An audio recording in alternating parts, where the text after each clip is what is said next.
Mac Critter and Lil Double O came up on the same street in Memphis and repped the same gang. But today we're breaking down the brutal story that sparked their beef and split the gang in half. Mac Critter and Lil Double O are from 7th Street on the north side of Memphis. They're both affiliated with a gang called 700, but they had ties to different crews too, like Walk Down Gang and Train to Go, aka WDG and TTG. Mac Critter was originally from a hood in North Memphis called Scudderfield, but when they closed down the projects in the early 2000s, he moved to 7th Street. Mac Critter got active in the streets when he was like 12 years old. He started getting locked up at an early age, but Mac was rapping at the same time too. He started dropping music back in 2017, but none of it was really popping off back then, and Mac kept both feet in the trenches. Mac was going in and out of jail all the time, but then he decided to switch things up and really try to make it in the rap game. An OG from 7th Street named Scratch signed Mac Critter when he was 18. I just want to say this is a real fortunate situation because when certain projects close down and niggas go to different hoods and shit, they always don't get accepted. Sometimes niggas already be in the streets, they gotta move to a different hood, shit be going down. Sometimes, goddamn, you go to a different hood, you're not even in the streets and shit go down because you used to be from over there. So it's good that he was fortunate enough for that not to happen to him. But it took a while for his name to start buzzing in the city. Mac stayed on the grind though, and in 2021, he popped off with the track Torture.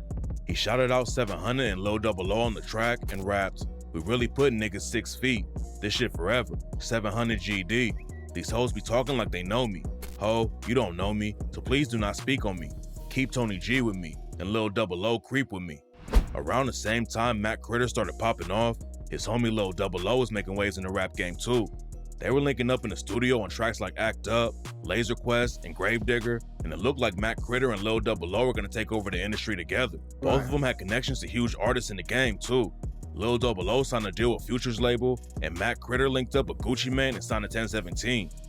In 2023, Mac Critter went on Off the Porch and said that he reached out to Gucci Mane, and Gucci hit him back immediately. I reached out to him, and he hit me back instantly like, I was like, damn. Lil Double O was locked up while Mac Critter was doing an interview, but he shouted out Double O and his brother Baby Walk Down and said they had known each other since they were kids. But behind the industry success, Mac and Double O had ties to a brutal war going on in Memphis that ended up splitting their gang in half. According to reports, it all started when a 700 member named Junior Boss got killed by the ops in 2023. Junior Boss was allegedly one of the biggest shooters in the crew, and his dad was an OG from 7th Street named Maserati Bo. Maserati Bo was one of the most well-respected dudes on the north side of Memphis. He was known for getting money in the streets and driving exotic cars. Maserati Bo was tight with Scratch too, and there's even videos of them riding around in a Bentley back in the day. You know how crazy it is for a nigga to pull up in Memphis of all places with a pocket full of hundreds and 20s, 50s.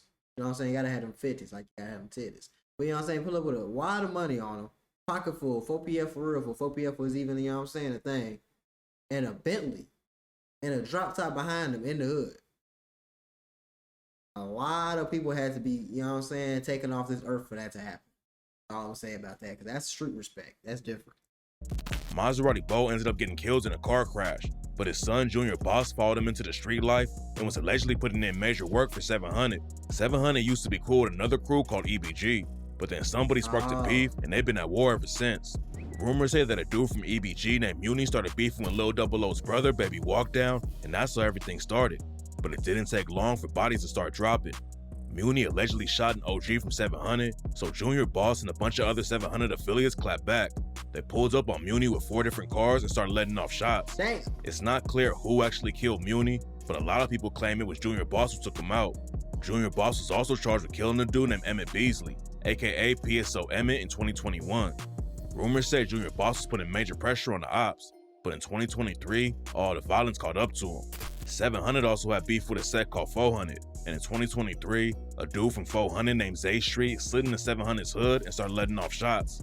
Junior Boss shot back and killed Zay Street, but Junior Boss got hit up too and died at the scene. Damn. Junior Boss dying was a huge loss for 700, and on the track Long Live Junior Boss, his homie WDJD rapped, "Junior B died, that shit there was crazy, but he didn't go by himself. Drake the man, pick him up, come help. How you leave brother all by himself?" Some people think Junior Boss also took out a dude from EBG named Lil Said. Lil Said went missing back in 2022. Then a few months later, his body was found in a lake. Rumors say— You know what I'm thinking about, bro? I don't know if we just didn't know. I think back in the day it was just as many killers, but we didn't know they was killers because nobody really vocalized it. But it's a lot of these people with bodies nowadays. Like I don't know if this is as much as it's ever been. I know back in the day you could do shit and people would just disappear. But it's a lot of niggas with bodies under there nowadays. I ain't really rocking with that gang. Even that nigga look little as hell with that. He got a switch. He got a drum with a switch. That little nigga will spank your ass right now. I ain't gonna lie, I'm not fucking with that. That said and some other EBG dudes went sliding, but got chased down by the ops. Then they crashed their whip, and Sed's body flew into the lake. A lot of people say that Sed's death was just a car crash and didn't have anything to do with the ops. But after Junior Boss was killed, an EBG member hopped on social media and said that Sed and Muni could finally get some rest. Lil Double O isn't the only dude in 700 who has ties to Future.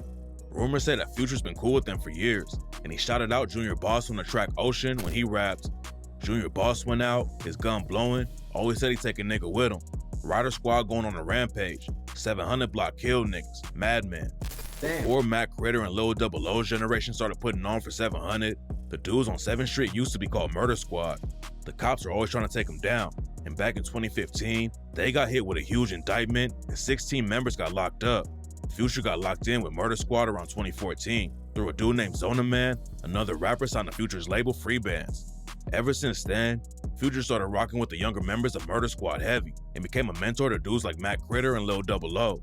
Mac Critter says he learned how to rap just from studying Future in the studio, and even though he signed to Gucci's label 1017, he was still an unofficial member of Free Bands.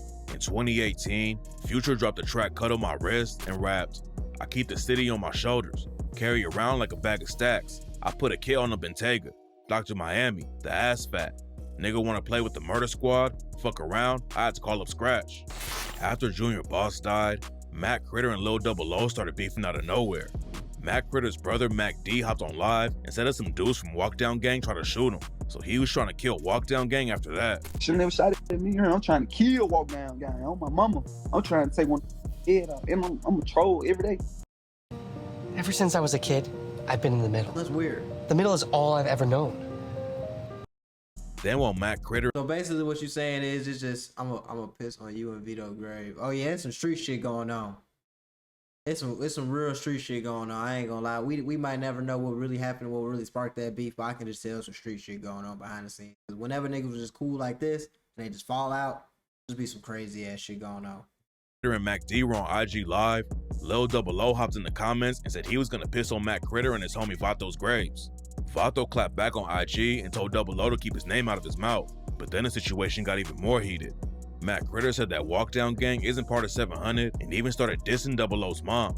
Then he took the disrespect to another level and leaked a video of Baby Walkdown allegedly hooking up with another dude. Baby Walkdown clapped back and said that he snatched Mac Critter's chain and made his homie Mac D kiss his Drake. But rumors say that Mac Critter actually let Baby Walkdown borrow his chain back when everybody was still cool with each other and Baby Walkdown never snatched it. Then Lil Double O responded to the situation and said that he's got way more money than Mac Critter and said he wasn't gonna give him any extra clout. Show us how thin is, man. If you can't do this, show how thick your jewelry is. It ain't real, nigga. Don't you, nigga? Quit. Quit. And I ain't giving you no clout, nigga. Mac Critter also I ain't dissed gonna lie, up. that nigga was just doing galaxy gas, bro. Y'all gotta stop doing these exotic. These not even exotic drugs. They dumbass drugs. Like, stop it. Y'all killing yourself, bro. That shit is meant for some whole other shit. Stop doing that. Double O about a situation with Real Boston Richie. Richie and Lil Double O are both signed to Future's label, but Richie allegedly sent shots at Double O on the track Cut Off Boston Richie when he rapped, "Acting like you the only rap trap shooter, I'm sick of y'all. This shit I got in my pants will knock a pussy nigga blicky soft." And phone them Walkdown Gang, cause niggas known for getting they shit stomped. Took off like a plane, just go and ask them, we gon' hit something. Mac Critter claimed that Lil Double O asked him to help him make a Boston Richie diss track. He also called Boston Richie a rat and said that he palmed Double O's head. Then Boston Richie got exposed for some alleged paperwork by another dude on Future's label named NFL 2-Wop. According to the alleged paperwork, Boston Richie snitched on a dude named Wig who threatened him. Then 1090 Jake found more paperwork that allegedly proved Richie ratted in another case back in 2013. It's not clear if Boston Richie worked with the cops or not, but some people think he got 2-Wop killed for airing the situation out. 2-Wop was shot and killed in 2023, and rumors started flying that Boston Richie had put a bag on his head. There's no evidence that the story's true, but now Even if Boston ain't put a bag on his head, like, That's a lot of people moneymaker, bro. So you trying to take out the moneymaker and saying he snitching. Even when he in the hood every day, he putting peas in niggas' pockets, you know what I'm saying? He doing he doing what he do. You trying to put dirt on a spot on his name and fuck up his little, you know what I'm saying? So you trying to hurt the hood. Now people think Boston Richie could get wrapped up in Mac Critter and Double O's drama too. Nobody knows what really sparked the beef, but rumors say that it actually started before Junior Boss got killed and cause Mac Critter backdoored another 700 member. Back in 2022, a dude from 700 named Mac Demp was at an empty lot on 660 Wells Avenue in North Memphis. A witness said he watched an SUV pull up to the lot and Mac Critter was inside the whip. Mac Critter told Demp to come over to the SUV, and that's when Mac Critter's homie Gary Taylor upped his strap and killed Demp. According to rumors, Demp had a baby with Mac Critter's sister. The relationship wasn't good though, and Demp was allegedly putting hands on her, and that's why Mac and his homies allegedly killed him. Mac Critter's homie Butterball was allegedly there when they killed Demp, and rumors say someone else in 700 ended up killing him. On December 21st, 2022, the cops were investigating the murder scene in North Memphis. A bunch of people were standing around watching the situation, and right before the cops were about to leave, someone in the crowd upped their strap and killed Butterball while he was driving past. Some people think Butterball got backdoored by 700 because he was involved with Demp's death, but there's no evidence to back the story up. Mac Critter got booked for Demp's murder though, and is still fighting the case. Demp isn't the only body Mac Critter allegedly caught though. One of the biggest rappers from EBG is a dude named E Jizzle. E Jizzle got booked for an attempted murder when he was 13 and caught a juvenile life sentence for robbery a few years later.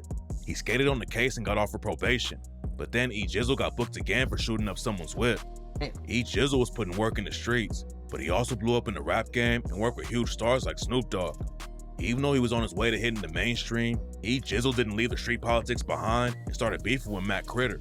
Rumors say that Mac Critter killed one of E Jizzle's homies and E Jizzle never did anything about it. And on the track Ho Jizzle, Mac Critter rapped, "Speak on me, I'll pull your whole card. I'm the 556 guy.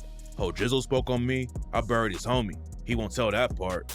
Mac Critter wasn't the only rapper from Memphis who had beef with EBG E Jizzle. Before he was locked up, Pooh Shiesty dissed E Jizzle on the track Back in Blood with Lil Durk. On the song, Pooh Shiesty rapped, "Extorting shit just like the 80s. Want something back? Get it in blood. Yeah, you know who took that shit from you, come get it back in blood." Pooh Shiesty was talking about a situation where his crew allegedly stole some guns from E Jizzle and his homies. According to Pooh, E Jizzle knew exactly who did it, but was scared to confront him.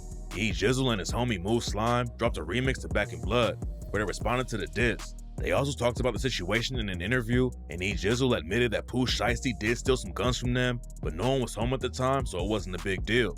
He also said that Pooh was capping in his raps and wasn't really as tough as the fans thought he was.